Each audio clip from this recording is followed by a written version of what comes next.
1 billion of us own a smartphone, and we know how addicting it can be. One former Google employee says this is no accident. Indeed, it is by design. And he became troubled by the relentless efforts of app developers to keep us glued to the gadgets. So Tristan Harris founded an organization called Time Well Spent.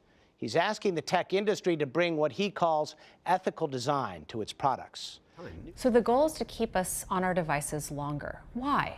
For any company whose business model is advertising or engagement-based advertising, meaning they care about the amount of time someone spends on the product, they make more money the more time people spend. So the game becomes, how can I throw different persuasive techniques to get people to stay, to spend as long as possible, and to come back tomorrow?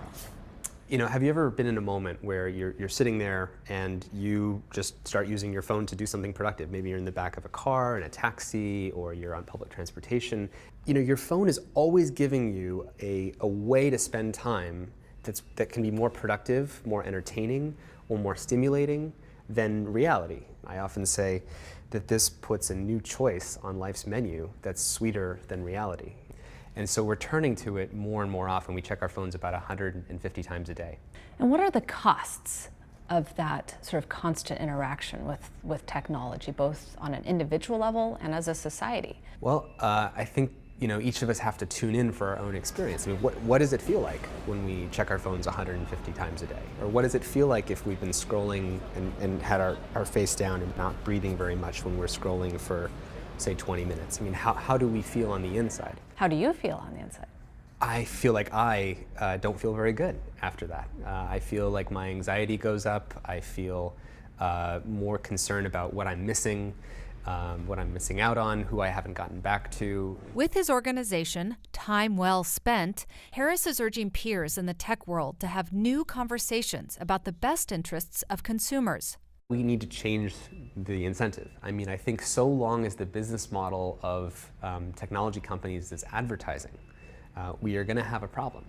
And that's what we're trying to do with Time Well Spent, is to change the conversation from being about maximizing engagement and time to being about maximizing net positive improvements to people's lives. Tristan, tell me about how you use your phone. I mean, I try to use it as consciously as I can. One thing, for example, is I set it up so that I just have my in and out tools and my aspirational ways I want to spend my time on my home screen. So what do you mean by in and out tools? What does that mean? The tool is something that you use and you never use it longer or more than you want it to. For example, Google Maps. Like if I need directions, I don't end up scrolling through Google Maps for a half an hour randomly, right? I just go in and I find where I need to go and then I go out. And these are things that really don't draw you in for long periods of time. There's nothing on my home screen that explicitly makes money from or wants to maximize how much time I spend. And I put all those other things inside of folders that are hidden.